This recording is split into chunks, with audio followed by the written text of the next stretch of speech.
जय हिंद दोस्तों, एक बार फिर से आपका स्वागत हमारे YouTube चैनल पर। दोस्तों, आज हम आपको ट्रांसलेशन समझाने वाले हैं कि वास्तव में हम कैसे ट्रांसलेशन करें कि ट्रांसलेशन सही हो जाए। अब आपको ट्रांसलेशन सुन करके आपके मन में एक ही विचार आ रहा होगा कि ट्रांसलेशन कोई सेंटेंस लिख दिया जाए, जैसे हमने यहाँ पर लिख दिया कि वह गाना गाता है, ये सेंटेंस हमने लिख दिया यहाँ पर। अब इसका ट्रांसलेशन करने की बात आ गई। तो दोस्तों, ट्रांसलेशन का मतलब क्या होता है कि किसी भी लैंग्वेज को किसी दूसरे लैंग्वेज में ट्रांसफर करना, यानी कि इसको हमको क्या करना है, लैंग्वेज चेंज करना है इनटू अदर लैंग्वेज, दूसरी भाषा में चेंज करना है। यही होता है ट्रांसलेशन। दोस्तों, ट्रांसलेशन का मतलब क्या होगा कि एक भाषा से दूसरी भाषा में उसका अनुवाद कर देना ही ट्रांसलेशन होता है। तो आपके मन में विचार नहीं आना चाहिए, अगर आप यूपी बोर्ड के स्टूडेंट हैं या बिहार बोर्ड के, अर्थात हम कह ले अगर आप हिंदी मीडियम से हैं या फिर आप इंग्लिश मीडियम से हैं, किसी भी इंग्लिश मीडियम या इंग्लिश बोर्ड से पढ़ते हैं, तो दोनों मीडियम के लिए यह वीडियो बहुत ही जबरदस्त होने वाला है, क्योंकि इस वीडियो में हम आपको दोनों तरह के ट्रांसलेशन सिखाएंगे कि दोनों तरह के ट्रांसलेशन कैसे किया जाता है। जैसे हमने यहाँ पर हिंदी में एक ट्रांसलेशन लिया, यहाँ पर दूसरी तरफ हम ले लेते हैं अंग्रेजी में। जैसे लिया हमने यू सैंग ए सॉन्ग, ये सेंटेंस हो गया। अब दोनों सेंटेंस के ट्रांसलेशन अगर आपको आते हैं, आपको हिंदी से अंग्रेजी करना आता है, अंग्रेजी से हिंदी करना आता है, या गुजराती से इंग्लिश आती है, इंग्लिश से गुजराती, तो ये चीज आपको आनी चाहिए। आप देखेंगे कि आपके क्वेश्चन पेपर में अगर आप हाई स्कूल इंटरमीडिएट में हो तो लगभग 10 नंबर का एक क्वेश्चन आता है ट्रांसलेशन का। हाई स्कूल और इंटरमीडिएट में शायद 10 नंबर का ट्रांसलेशन आएगा। उसके बाद रीडिंग कॉम्प्रिहेंशन जो आता है उसमें भी ट्रांसलेशन की जरूरत होगी, अदरवाइज आप रीडिंग कॉम्प्रिहेंशन को समझ नहीं पाएंगे, पैसेज समझ नहीं पाएंगे, फिर उसको सॉल्व नहीं कर पाएंगे। तो वहां से भी आपको 10 नंबर बनने के चांस होते हैं। आप किसी हायर पेपर में जाएंगे, जैसे आप बैंक में जाएंगे या एसएससी में जाएंगे, तो वहां पर आपको रीडिंग कॉम्प्रिहेंशन के बहुत सारे मैटर मिलते हैं, वो भी आपको ट्रांसलेशन ही करके उस बात को समझना होता। तो ये चीज आपको समझनी पड़ेगी कि कैसे हम ट्रांसलेशन को समझे कि ट्रांसलेशन सही हो जाए। दोस्तों, ट्रांसलेशन करने के लिए केवल और केवल 2 बातें आपको आनी चाहिए। पहली बात तो ट्रांसलेशन एक तो होगा टेंस में।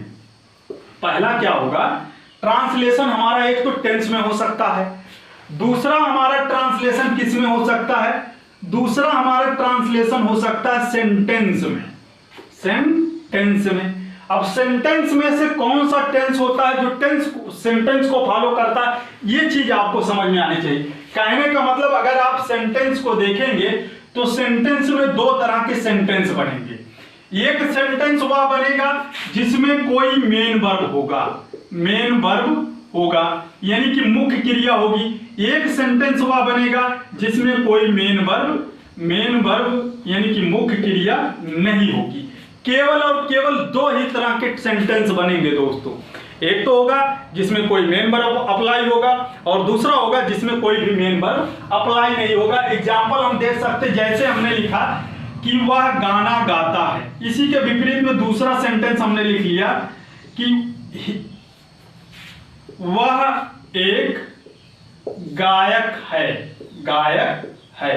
अब आप देखेंगे दोनों में डिफरेंस आ गया। जैसे यहां पर हम ले लें इंग्लिश के लिए भी एक ट्रांसलेशन यहां पर हमने ले लिया, हमने लिखा कि he was a great leader, ये हमने ले लिया। अब आप देखेंगे चाहे इंग्लिश में सेंटेंस हो चाहे हिंदी में सेंटेंस हो, दोनों में सिर्फ यही डिफरेंस मिलेगा कि एक में मेन वर्ब होगा और एक में मेन वर्ब नहीं होगा। अगर आप इन दोनों बात को समझ गए तो आप बड़े आराम से ट्रांसलेशन कर सकते हैं। उसके बाद टेंस आपको आना चाहिए। टेंस हमने कुछ वीडियोज आपको पढ़ाए हैं, अदरवाइज टेंस के कुछ वीडियोज आने वाले हैं, आप उसको पढ़ सकते हैं।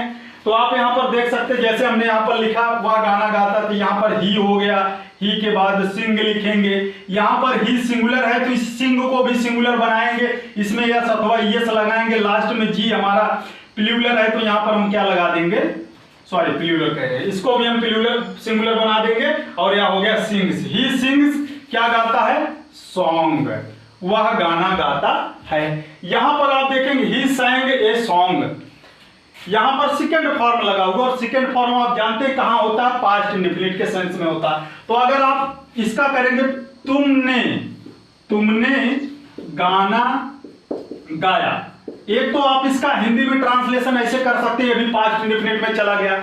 दूसरा आप इसको कैसा कर सकते हैं, तुम गाना गाते थे।